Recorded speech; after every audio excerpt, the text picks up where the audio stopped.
existe um mandamento que diz: tenha muito cuidado com o envelhecimento. Quase como se dissesse: proibido envelhecer. Os sábios entenderam disso, que se trata nada mais e nada menos do que viver com dignidade, com garra, com vontade, se cultivando, se desenvolvendo até o último dia. Nós não podemos acrescentar, talvez, tempo a nossas vidas, mas podemos sim acrescentar vida a nosso tempo. E aí então, Dan, já tem a primeira pergunta: como é que acrescentamos vida ao tempo que vivemos?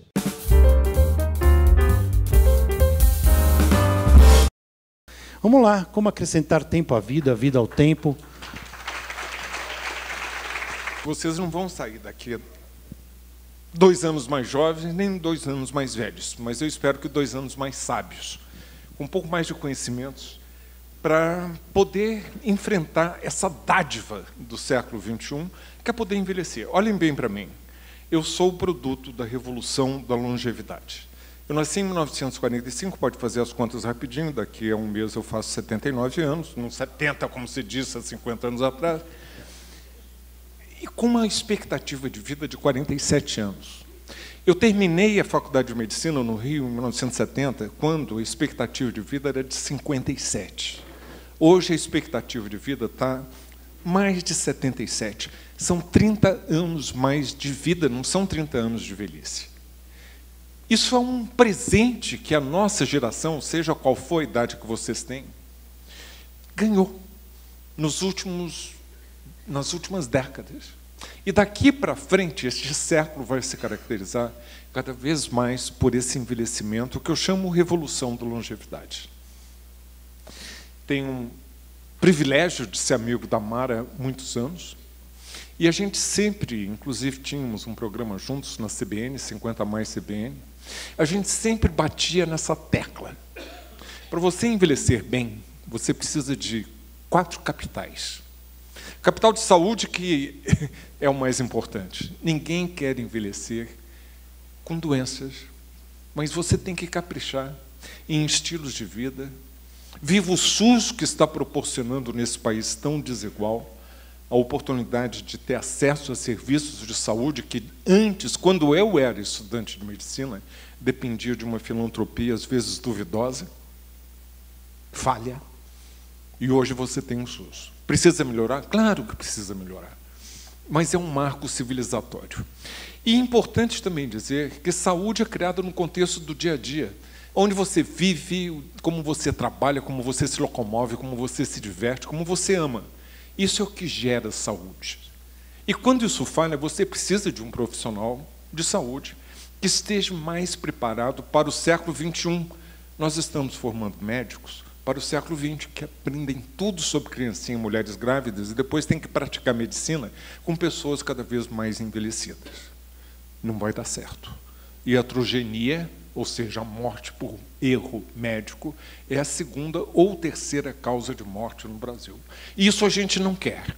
A gente quer uma morte tipo Silvio Santos, que dura até os 93, tem 2 semanazinhas com um perrengue, claro, mas vai ser internado no melhor hospital da América Latina, tem tempo para se despedir dos amigos, da família, tem tempo de fazer a coisa mais importante, a dádiva da longevidade, que é poder pedir perdão, perdoar e ser perdoado, se é que tem alguma coisa a pedir perdão, perdoar e ser perdoado, e vai embora tranquilo. Mas a maioria das mortes, meus amigos, não é assim. É precedida por sofrimento, às vezes por anos, precisando de cuidado. Vivas mulheres que são as que dão o cuidado. O cuidado tem um gênero no Brasil, porque você pode ver até aqui, quem vem assistir palestra de longevidade é majoritariamente mulher. Você é exceção, viu? E nós não aprendemos ainda a conjugar o verbo cuidar, nós homens.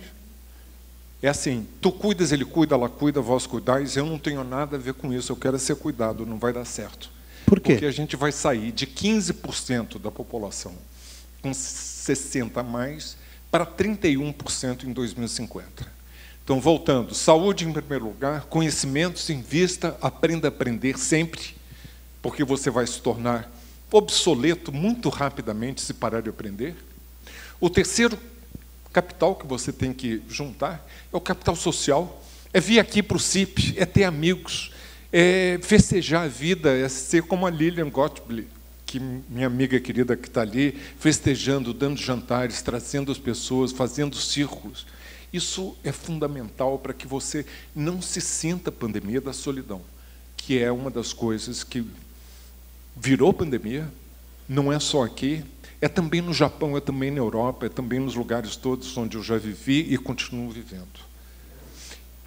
E o último capital, claro, é o financeiro, que vai facilitar para que você possa ter acesso aos outros capitais que te facilitam. Aí eu passo a bola para Mara. Fala de dinheiro, joga logo para mim. Né? Gente, olha, o que a CBN uniu, ninguém separa, né? Os três aqui da CBN. Eu conheci o Kalash, ele deu uma entrevista para a Veja, uma página amarela para a Veja. Eu li aquilo, eu falei assim, eu quero conhecer esse cara, eu tenho que conhecer esse cara. Eu fui atrás dele e tal, e aí a gente ficou amigo, eu entrevistei ele e tal, eu trabalhava no Valor na época, e ficamos amigos e fizemos muitas coisas. Aliás, nesse livro, que eu lancei um livro, aliás, trouxe aqui para vocês, um reparte, tem isso que ele fala dos quatro capitais, ele está no livro, todos os livros que eu escrevi, desde então, eu sempre cito o Kalash, e muita coisa que eu aprendi com ele. Na verdade, o aumento da expectativa de vida é uma revolução. Vai precisar de dinheiro? Vai. Mas, se você tiver a informação correta, vai precisar menos do que você imagina. Mas você tem que ter a informação correta. Você tem que saber como é que você vai se planejar e pensar sobre isso. Vou dar um exemplo aqui. Claro, o que está acontecendo agora é plano de saúde. Plano de saúde. Então, plano de saúde, você pode ter pago o seu plano de saúde a vida inteira, corretamente, sem atrasar um dia e tal. E estou falando isso porque a gente pegou vários casos que a gente tem colocado lá no canal.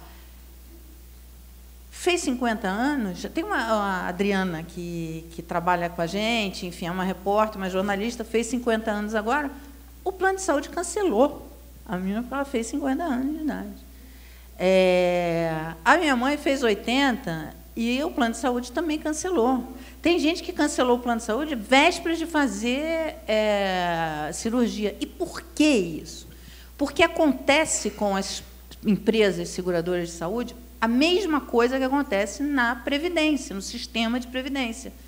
Tem mais gente vivendo mais do que jovens. Tem poucas pessoas nascendo e muita gente vivendo muito. Então, onde é que a empresa vai achar a grana para fazer a empresa sobreviver? Porque, antigamente, você tinha os mais novos que pagavam, na verdade, o custo dos mais velhos. Agora, não.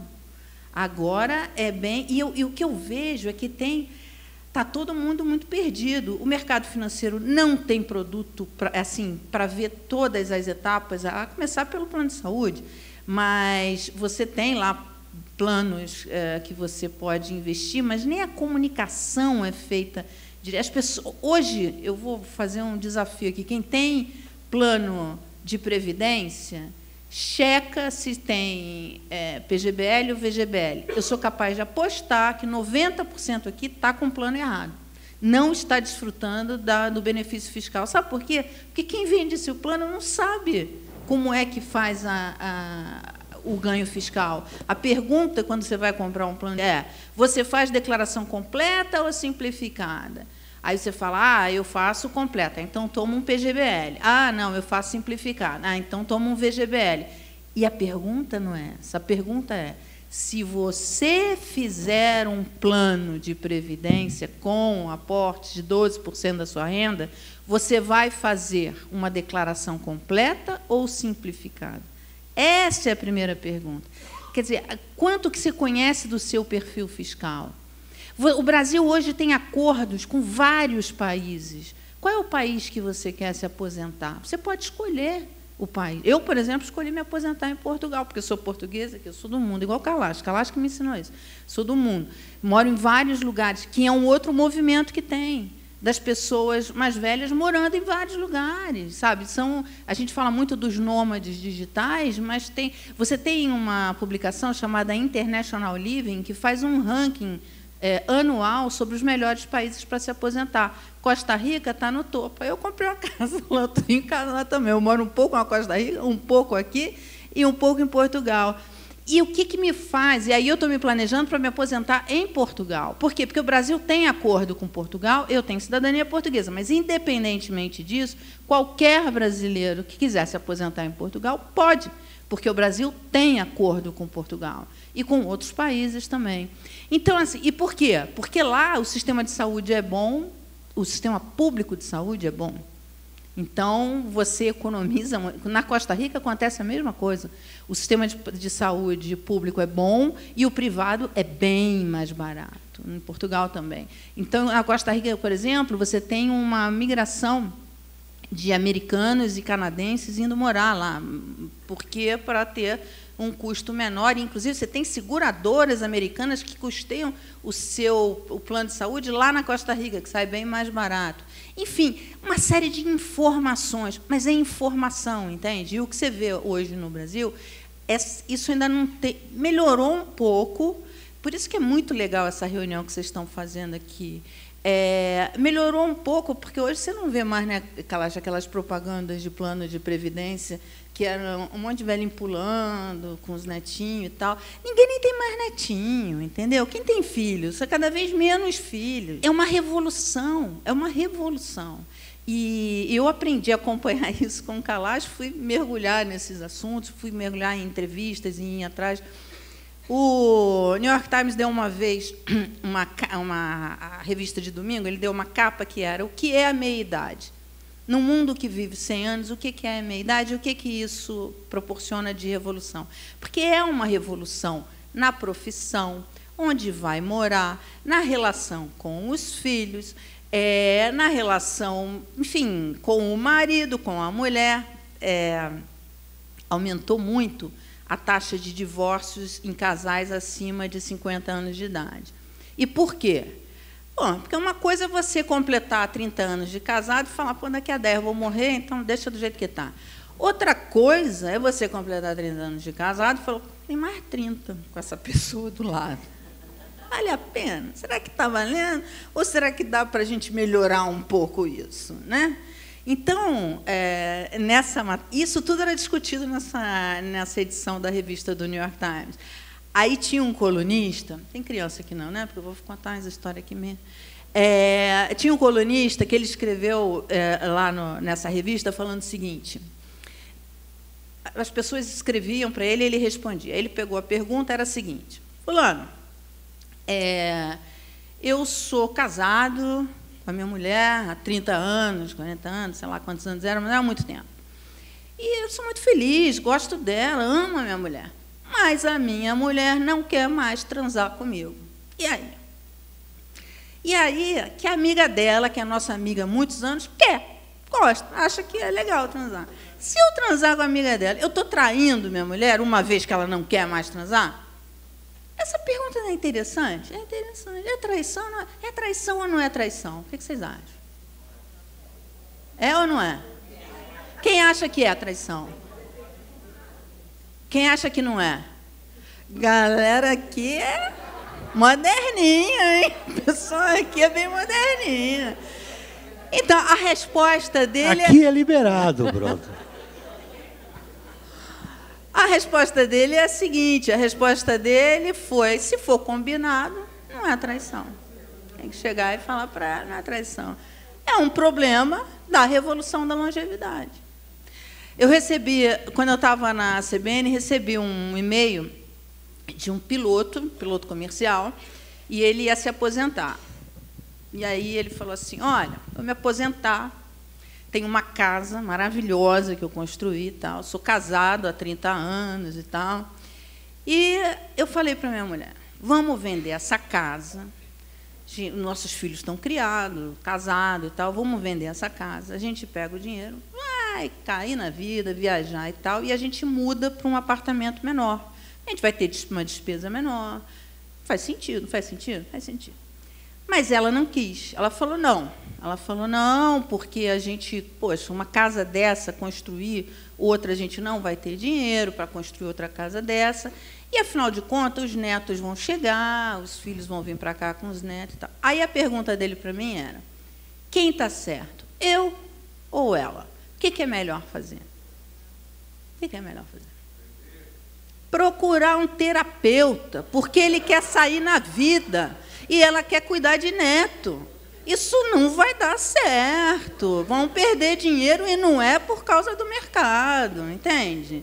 Vai virar um problema, não vai demorar muito. E foi o que eu falei para ele. Eu falei, cara, procura primeiro um terapeuta para ver se é isso mesmo que vocês querem. Enfim, como é que está isso. Depois você decide, porque a parte do dinheiro está fácil de resolver, né? Taxa de juro alto para caramba, 6% acima da inflação. Então, isso daí se resolve fácil. A questão do relacionamento é mais difícil. A questão do trabalho é mais difícil. Uma vez, entrevistando o presidente de uma seguradora, ele me falou o seguinte, que a maior parte dos recursos que estavam sendo resgatados dos planos de previdência não era para aposentadoria, mas era para quê? Para montar um negócio próprio, por gente que estava fazendo 45, 50 anos. Por quê? Porque estava de saco cheio daquela rotina, daquele trabalho. Entende? E isso daí, cada um é cada um. Você vai ter gente que vai querer ficar em casa cuidando dos filhos e gente que vai querer cair na vida, entendeu? Viajar, passear, namorar, esse tipo. E aí é isso que tem que ir acertando. É esse tipo de coisa que vai ser de cada um. Né? Sem dúvida. Kalash, eu estava aqui pensando, tem aquela frase do Nietzsche que fala, nenhum homem é um mistério a não ser para si mesmo. Nenhum homem é um mistério a não ser para si mesmo. Estava ouvindo a Mara e ela estava falando sobre a consciência que a gente tem que ter. Ela estava falando de consciência. As pessoas perguntam para ela porque a pessoa não consegue ter uma visão sobre si clara para tomar uma decisão. É um pouco assim em relação ao envelhecimento, né? Eu imagino. Você falou do meu óculos. Eu já não via de perto há um tempo antes de ter óculos. Porque eu não queria admitir para mim que eu precisava de óculos. Que a idade tinha chegado. Isso hoje já é diferente. Eu imagino que boa parte das pessoas que estão aqui demoraram para admitir a idade que tinham, ou as dificuldades da idade que têm. Esse orgulho, essa falta de percepção, ela ainda é muito presente? E é muito presente no Brasil e diferente dos outros países? Ela é particularmente presente nesse país hedonista. No Brasil é muito difícil você envelhecer.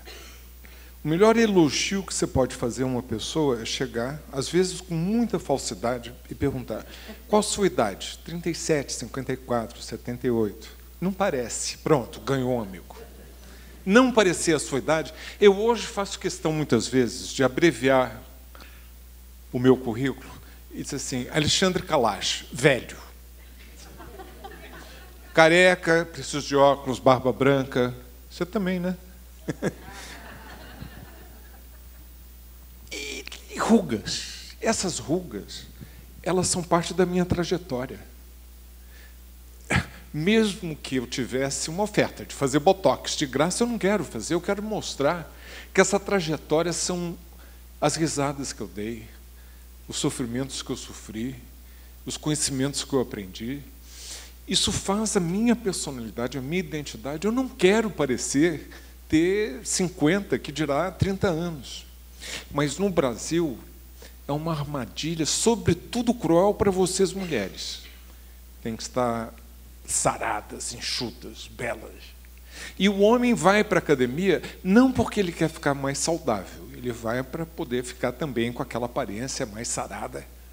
E tem outra coisa, não é só o problema de você ter disparidades entre um casal, que a mulher quer cuidar do neto e o homem quer aproveitar a vida. Tem uma coisa mais cruel que se acentuou com o Viagra. E é que aquele homem se sente que ele vai continuar sendo garanhão e que vai trocar a mãe dos filhos com quem ele vive há 30, 40 anos pela metade da idade. Mas não termina aí a perversidade, porque quando ele fica doente, e infelizmente vocês mulheres no Brasil têm mania de casar com um homem mais velho, devia casar com um homem mais novo. Mas isso está mudando, está mudando, está mudando. Está mudando. Né? A diferença de expectativa de vida no Brasil entre homens e mulheres é a mais alta do mundo. Muito refletindo duas coisas. A violência, porque é homem jovem matando homem jovem, isso vai ter um reflexo na expectativa de vida, e a outra é que a gente não aprende a se cuidar. Então, é um estilo de vida, uma dieta inadequada, etc. Isso faz com que as doenças que causam morte a partir dos 50, 60 anos são mais comuns e precoces entre os homens do que as mulheres. Mas essa perversidade é que, na hora em que este homem adoece, os filhos pedem: mãe, o pai está ruim. E a fulana deu o pé. Vai lá cuidar. Essa é a perversidade, que muitas vezes é a mãe dos filhos que vai cuidar daqueles ex-maridos, porque ela fica com pena. Então, é toda uma revolução da longevidade que a gente vai ter que aprender e aprender sempre a conviver com essa vida muito mais longa. E eu faço a seguinte comparação, e aí me calo. A vida antigamente era uma corrida de 100 metros. Você via onde ia chegar. Para ali, 100 metros. E você vinha com toda a força e energia para poder chegar àquele marco. A vida está se tornando cada vez mais uma maratona. E quem quer que tenha treinado para uma maratona, sabe que você precisa de energia, de estamina, de determinação, de aprender, de ter os macetes, porque você nunca sabe o que está do outro lado da esquina nesse longo percurso, porque uma maratona, como uma vida longa, tem surpresas, nem sempre as mais agradáveis. Então, preparem-se. Vou fazer uma pergunta aqui. Fechem os olhos e pensem a idade em que vocês acham que vão morrer. Fecha o olho. Do quê? E onde? Quem é que acha que vai morrer? Eu sei que tem muita gente que já passou como eu dos 60. Quem é que acha que vai morrer antes dos 60? Antes dos 70? Tem umazinha só, coitadinha. Vai ter muita gente no teu enterro, tá? Dos 70 aos 80? Simone, que isso? Dos 80 para 90? Aí está aumentando. Ó. Dos 90 para cima. Então, majoritariamente dos 80 e muita gente dos 90 para cima. Do que vocês acham que vão morrer? Alguém achou aqui que vai morrer de bala perdida? Definitivamente eu não estou no Rio de Janeiro, onde eu vivo. Quem é que acha que vai morrer de acidente? Ó, vai ter mais, viu? Quem é que acha que vai morrer de uma doença degenerativa, neurológica, de doença de Alzheimer? Quem é que acha que vai morrer de câncer? Mais uns. Quem é que acha que vai morrer de doença cardiovascular? Maioria, né? Quer dizer que vocês são super realistas porque acham que vão morrer depois dos 80, 90. Mas nada realista, porque ninguém vai morrer de doença chata. Doença degenerativa, doença de Alzheimer, essas enfermidades que se arrastam e que causam dependência. Não, vocês estão achando, maioria, eu acho, vão morrer igual passarinho. Doença cardiovascular, tem um ataque, puf. 10% das mortes são assim. 90% são precedidas por doenças que se arrastam, que causam dependência, e daí a necessidade de pensar muito que plano de saúde mais lhe convém. Então, e você não tem oferta de cuidados paliativos, nem políticas públicas de cuidado paliativo. O terceiro pior país onde se morre. Mas acho que boa parte das pessoas respondeu o que aconteceu com seus pais. Não é? Não sei, me parecer. Então aí que eu queria te perguntar, o quanto que a genética faz essa... 25% da sua chance de chegar bem aos 90 é genético. hereditário. 75% é estilo de vida, como você vive e de que forma você vive. E não adianta, num país desigual como o Brasil, chegar para aquele indivíduo e dizer assim, ó, come brócolis. E o seu Joaquim vai dizer, eu não posso comer brócolis na primeira semana, porque não vai sobrar dinheiro para comer açúcar e farinha na última. Eu tenho que medir. Exercício, hein? Mas como é que eu vou fazer exercício, doutor? Eu moro num lugar esburacado, não tem calçada, não tem iluminação, as mulheres, se saírem, são estupradas. O Brasil é campeão de estupros. São 170 mil crianças que foram estupradas nos últimos 3 anos. É muito violento. Então, você sair para fazer atividade física, então vai para uma academia. Academia, doutor? Como é que eu vou pagar uma academia? Então, essa história do estilo de vida, no geral, é o que te condena a morrer cedo. E 25%, eu tenho sorte, porque eu venho de uma família em que 13 dos meus avós foram centenários, minha mãe foi centenária, só o meu avô que morreu cedinho, com 91 anos. Então, eu começo bem. Mas se eu escangalhar e não me cuidar, eu ponho a perder essa dádiva que eu recebi de família. E se eu entendi bem, alimentação, exercício... Álcool e tabaco. E olhe bem, hein? Eu acho que o tabagismo é uma história de sucesso da saúde pública no Brasil. Eu venho de uma geração onde fumar, a maioria fumava. Inclusive estudante de medicina, eu fumava. E, de repente, por medidas legais, fiscais, educação, proibição, não pode fumar aqui, não pode fazer propaganda, não pode fazer patrocínio de esportes, etc., caiu a ficha. Há 30 anos atrás, o padrão ouro era o Canadá, com 19% da população adulta que fumava. O Brasil queria chegar lá, mas estava acima de 45%. Hoje o Brasil tem 9% e o Canadá continua com 19%. Uma história de sucesso. Às vezes as coisas dão certo aqui.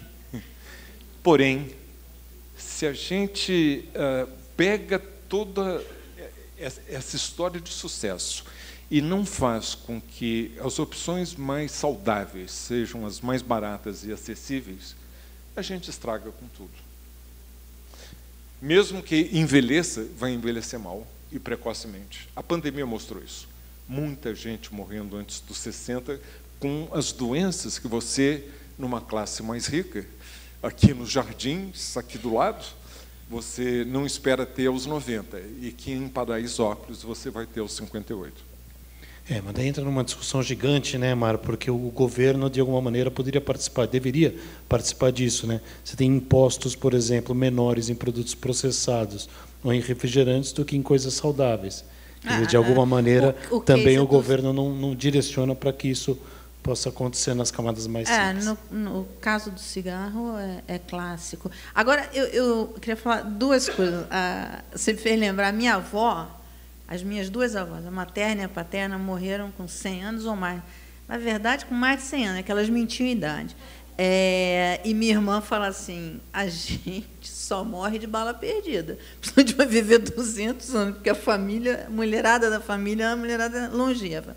E a outra coisa que eu acho que eu queria te lembrar, uma entrevista que a gente fez com o Gicovati lá na CBN, ele falou uma coisa incrível, mas incrível.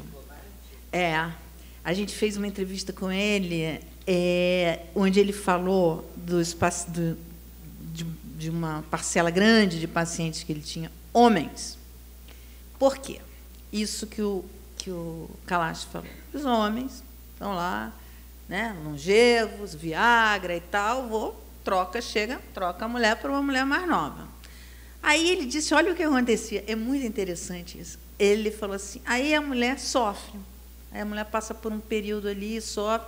Ela sofre, mas ela vai resolvendo a vida e tal, e daqui a um ano e pouco, ela está resolvida. E ele casou com uma mulher mais nova, que quer engravidar, que quer ter filhos, né?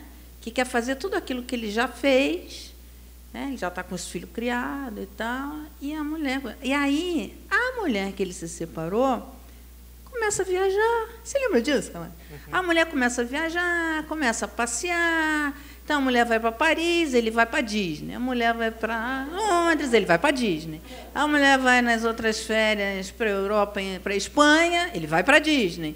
Aí, ele disse que tinha uma fila de pacientes homens que tinham problemas porque não estavam sabendo lidar com esse pacote. Eu imagino, né? Quer dizer, é um castigo e tanto, né? Não. Mas acho que tem uma outra coisa. Talvez o Flávio, infelizmente, por ter falecido cedo, não tenha visto essa mudança. Que daí eu queria colocar vocês dois, que eu fico brincando que é a... Não sei como dizer, mas eu vou dar um exemplo, vocês vão entender bem, que é essa exclusão digital que as pessoas mais velhas vivem. E a mudança de poder dentro das famílias, dos núcleos familiares, principalmente do núcleo familiar. Então, por exemplo, na minha casa, quando eu era pequeno, meu avô detinha a sabedoria. Eu ia até ele e ouvia as histórias do meu avô. E não só a sabedoria das histórias, mas a sabedoria da vida. Né? Não sei, e imagino que para todo mundo aqui seja igual. E quando o almoço começava, a minha avó, que cozinhava maravilhosamente, quem ela servia primeiro era meu pai. E depois ia vindo, e a gente era os últimos, eu e minha irmã. Tudo isso eu tenho a impressão que mudou.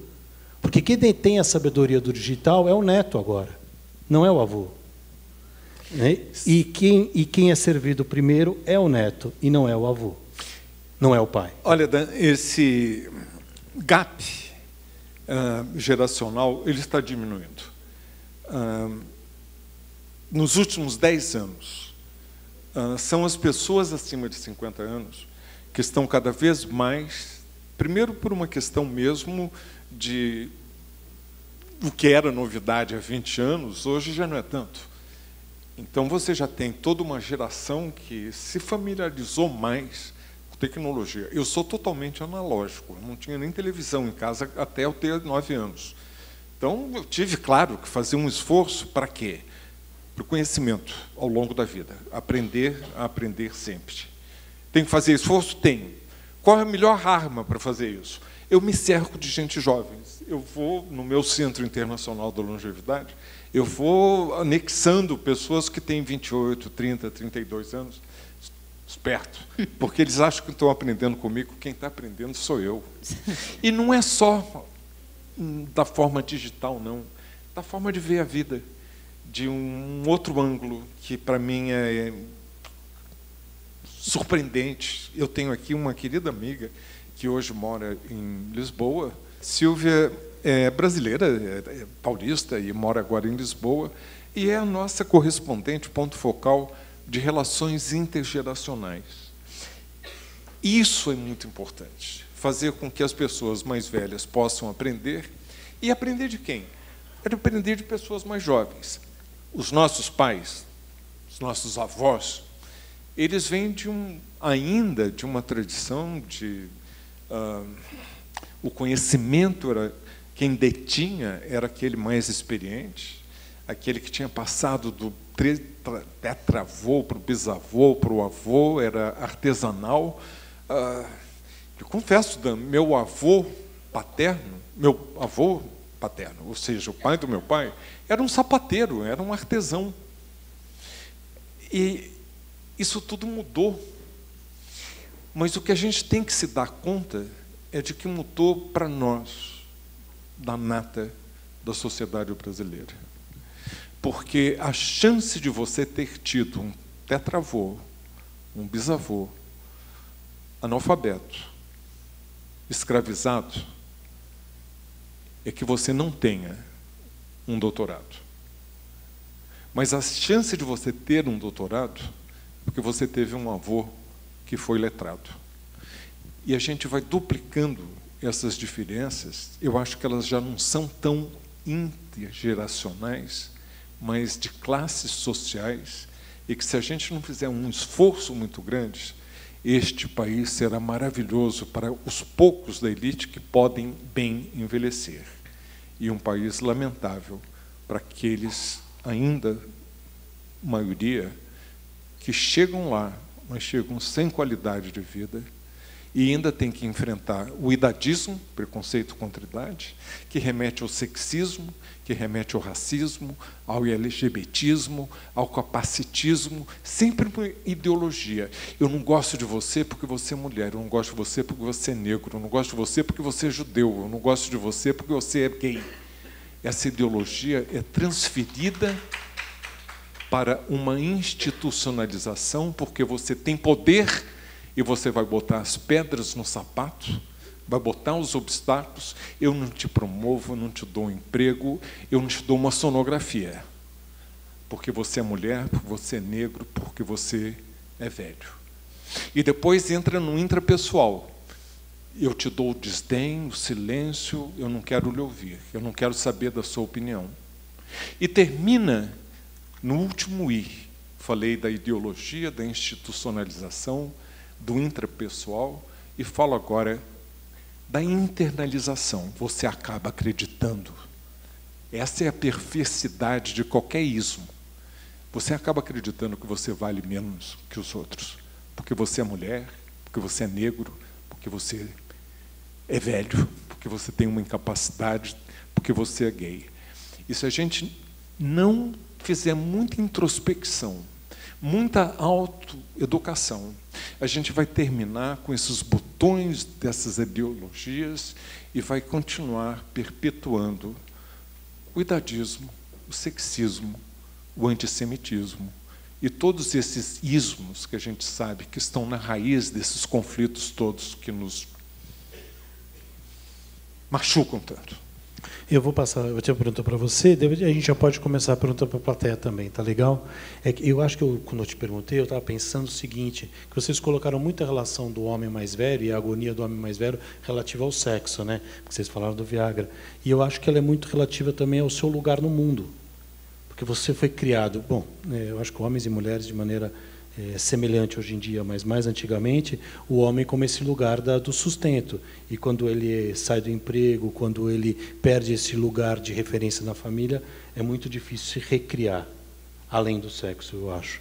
E daí eu passo a bola para você. Como que é possível a gente chegar e se manter mais velho, com grana, ou sem que a grana seja uma preocupação constante na nossa vida?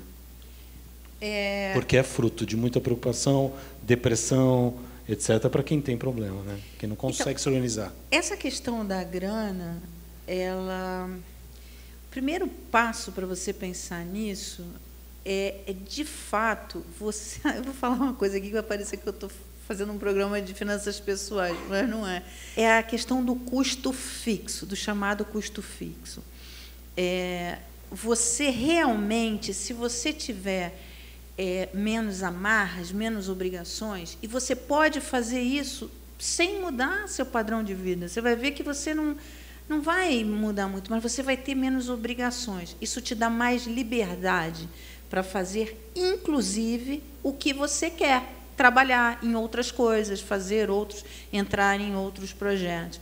Eu conheço histórias de pessoas que têm muito dinheiro, mas não têm independência financeira. Por quê? Porque tem tantas obrigações, é tanta gente dependendo, é tanta coisas amarradas, casa ali, casa aqui, ou não sei o quê, enfim, várias coisas que acaba tendo muitas amarrações, tem muito dinheiro, mas não tem independência financeira. E isso, no envelhecimento, é um problema.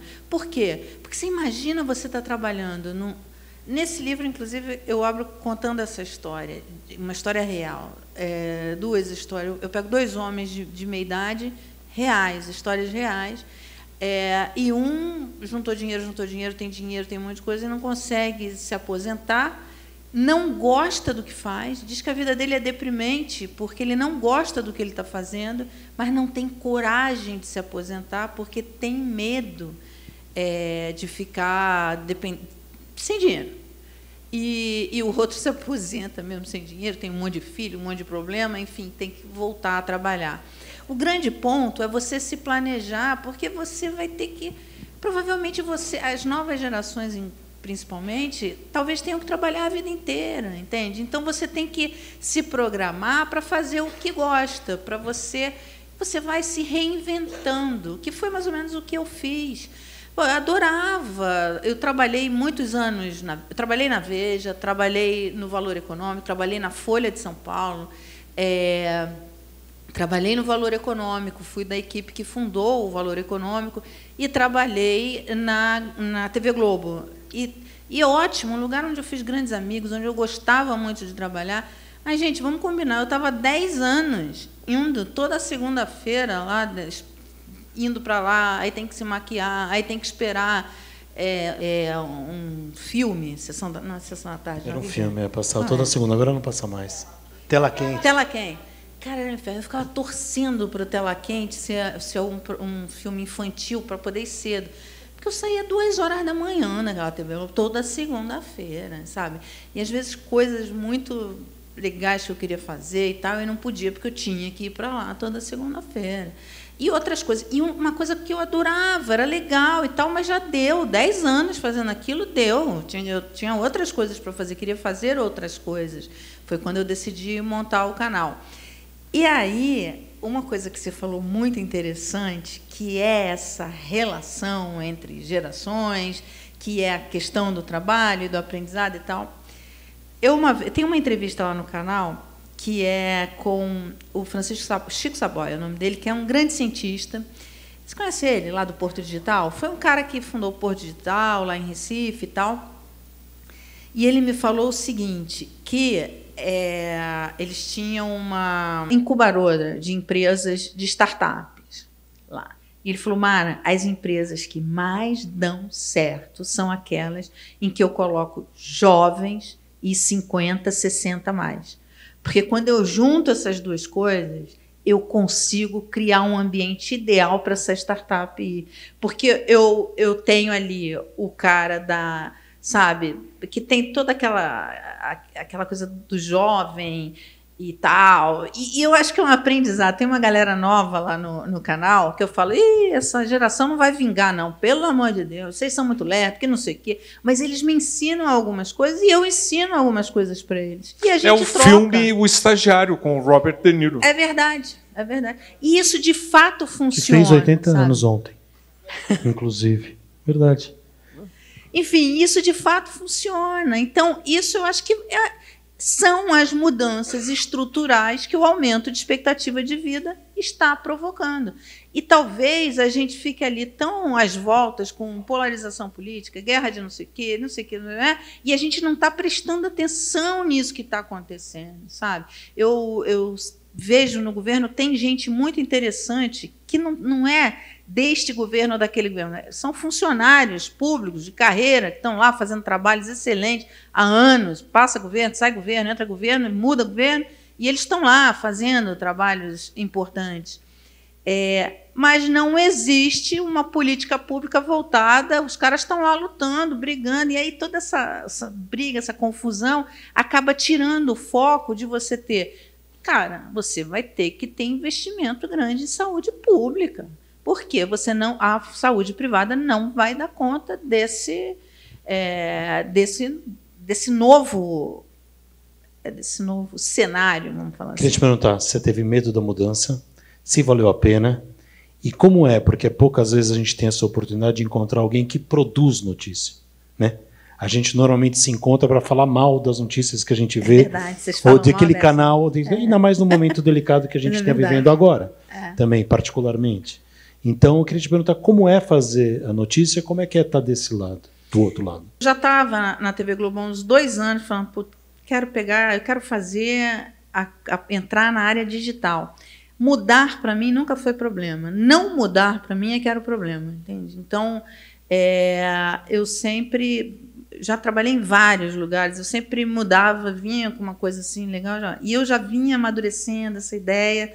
Falei, cara, não dá, televisão deu, fiz 10 anos aqui, tá legal e tal. Aí, final de 2017, eu falei, puxa, 2018 vai ser um ano importante, um ano eleitoral muito importante, diferente de tudo que a gente já viu.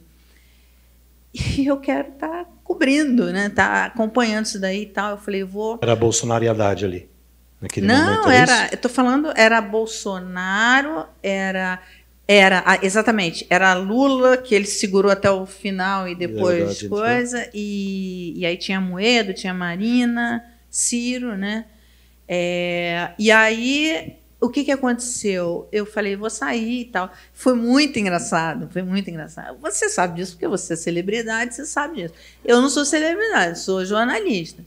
Uma vez eu te contei essa história, uma vez eu estava andando aqui em São Paulo, em algum lugar, e aí uma senhora me parou e falou assim, pode tirar uma foto comigo e tal? Falei, posso. Trabalhava na Globo. Falei, posso. Fui lá, tirei foto com ela. Aí ela virou para mim e falou assim, você sabe, eu nunca tirei foto com artista. Aí eu falei para ela, eu vou falar uma coisa para a senhora não fica triste, não. Mas eu não sou artista, eu sou jornalista. Aí ela virou para mim, serve isso mesmo. O problema é que eu aparecia na TV Globo, entendeu? Para mim não foi nenhum problema, porque eu nasci no jornalismo impresso. Eu nasci na Gazeta Mercantil, nasci no Jornal do Brasil, no TV Globo, no Jornal Globo, enfim, então eu não tinha essa coisa da TV. Eu tenho a pegada com o jornalismo. Então, a TV, para mim, já tinha dado. Eu não tenho nem televisão em casa, entende? Então, eu nunca tive essa relação Mas com a era TV. diferente, né, Mara? Você fazia um comentário sobre economia, do que tinha acontecido, juros vai baixar, vai cair, Estados Unidos, eleição americana, sei lá. Nesse caso, hoje em dia, você é dona de uma emissora. Então você vai falar, vocês chegam lá, não sei, queria que você contasse para as pessoas, porque eu imagino que todo mundo aqui tenha curiosidade. Sei lá, eleição americana, como vamos cobrir? De quem a gente vai falar? A gente toma partido? Onde a gente vai arrumar dinheiro? Mas você toma partido? O canal se coloca? Ou vamos chamar um democrata e um republicano? Ou só vamos chamar um democrata porque a gente é mais desse lado? Ou do contrário, sei lá. Não, é o seguinte, quando eu criei o canal, a minha coisa é o seguinte, eu quero um canal plural. Eu quero um canal onde a gente... E lá é verdade. Lá a gente teve entrevista com o Boulos e com o general Mourão, quando era vice-presidente. A gente teve entrevista com o Moro, a gente teve entrevista... Enfim, a gente entrevista esquerda, direita, centro. Eu não entrevisto racista, nazista, terraplanista. Isso não dá, porque aí não tem discussão, aí não tem lado. Aí não tem lado. Então, isso não dá. Agora, ouvir as opiniões, eu acho importantíssimo ouvir. Eu não gosto dessa... Isso é uma coisa que me incomoda, essa polarização. Eu acho essa polarização uma coisa meio, enfim, tosca. E a gente tem muita coisa para avançar. Então, essa é a regra do canal. Se o canal tivesse entrado na onda da lacração na internet, a gente hoje tem mais de 1 milhão de inscritos. Mas eu teria uns 5, 6. Claro, a polêmica, né? A polêmica. E a gente não. Então a gente paga o preço. Agora, o que é legal? Todo ano o Google leva a gente lá para São Francisco ou para Nova York, na reunião que tem do YouTube, para falar. Ele leva poucas pessoas no mundo inteiro. Ele pega algumas canais de jornalismo do mundo e aí ele pega e leva. A gente está em todo ano. No Brasil, ele escolhe alguns e leva, e todo ano eles mudam, mas nós estamos todo ano. A gente já recebeu grants deles, que eles têm um programa chamado D&I, a gente recebeu grants deles. A gente passou por um due diligence profundo, que tem uma fundação chamada MDIF, que foi uma fundação que foi criada para investir em canais independentes de jornalismo no mundo. Nós somos o primeiro investimento deles no Brasil e passamos por um due diligence desse. Essa fundação, ele estava brincando a história do Jorge Soros, é porque essa fundação, uma das fontes da fundação é a Open Society, que está lá no site deles. Mas se você falar isso hoje no Brasil, vai falar, você é vendida para o Jorge Soros, você é comunista, você é isso, você é aquilo, entendeu? Hoje está uma coisa muito doida.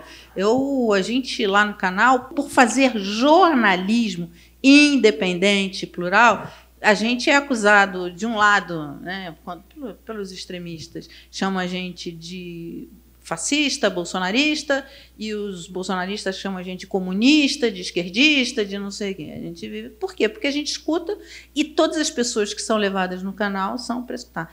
Agora, o mais difícil, não, vou te falar o que é, porque isso daí é jornalismo, é uma coisa que você faz no jornal impresso, na revista, na internet, que é o quê? São os princípios do jornalismo. Agora, o mais difícil é você ter que administrar, entendeu? É você ter que planilhar, é você ter que contratar, é você ter que administrar pessoas. Isso é um aprendizado. E aí entra naquele seu pilar da gente ter que aprender. Eu tive que aprender. A gente contratou CFO, contratamos CEO, enfim, e você tem que estar lá. Você tem que estar lá, você tem que olhar, você tem que ver. Você reclamava da segunda-feira, agora você perdeu a semana toda. Toda. Eu queria refletir sobre o que a Mara está falando. Mas pelo menos é seu, né? Pelo menos Desculpa. É uma coisa que eu acredito. Eu acho legal ter a discussão. Nós criamos um canal, aí a gente deu filhotes. Aí a gente criou um canal que é My News Vida e Previdência, onde a gente só discute assuntos de longevidade. Esse debate que está aqui a gente vai editar e colocar lá. Por quê? Porque isso não tem espaço na mídia. A mídia hoje está tão ocupada com... A mídia hoje é o seguinte, ela cobra a bolsa, sobe, desce, aplica no CDI ou não sei o quê, ou então ou então a coisa política ali, bem polarizada. Só isso. A gente quer cobrir outras coisas, a gente não quer concorrer com a mídia tradicional, a gente quer fazer o que não tem, entende? Qual era a reflexão que você queria propor?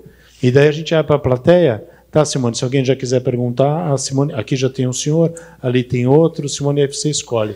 Tá, exatamente, porque estou imaginando que vocês queiram também opinar, e a ideia é interagir. Só queria tirar um princípio importante daquilo que a Mara está falando. Nós não estamos mais numa era, nesse século XXI, de um emprego para o resto da vida. Essa mentalidade mudou. Nós estamos agora, cada vez mais, tendo que estar abertos a novos desafios. Para isso, o conhecimento é fundamental, mas também aprender a ressignificar a vida. Se eu lhes disser, ou se vocês me perguntarem qual foi o livro mais fundamental que você leu, eu diria que foi Simone de Beauvoir, A Velhice. É ali, com aquela perspectiva e o insight de uma feminista que tinha visto seu companheiro. Você pode ou não concordar com as ideias do Sartre, mas era um homem brilhante. E ele entra em declínio. E ela acompanha aquele declínio. E no umbral, ela própria, do seu envelhecimento, ela escreve esse livro seminal, publica em 1970, A Velhice. Vocês viram no domingo a Fernanda Montenegro, aqui em São Paulo, arrastando para o Parque do Ibirapuera 15 mil, essencialmente jovens, lendo Simone de Beauvoir. E o recado mais importante que ela dá na velhice é a ressignificação. De você poder aprender em cada etapa da sua vida a ressignificar, a se reinventar. E de você buscar novas oportunidades, e cada vez mais este século vai ser assim. Não espere que seus filhos, seus netos, sigam as suas carreiras, porque eles vão mudar. E é natural, inclusive, porque quando você vivia só 45 anos, você não tinha nem tempo de se ressignificar. Mas se você chega aos 60 e ainda tem um terço da sua vida pela frente, aprenda a se ressignificar, a se reinventar, porque você quer ter qualidade de vida e participar da sociedade mais 30 anos, e para isso precisa de você investir naqueles capitais da saúde, do conhecimento, do financeiro e do social.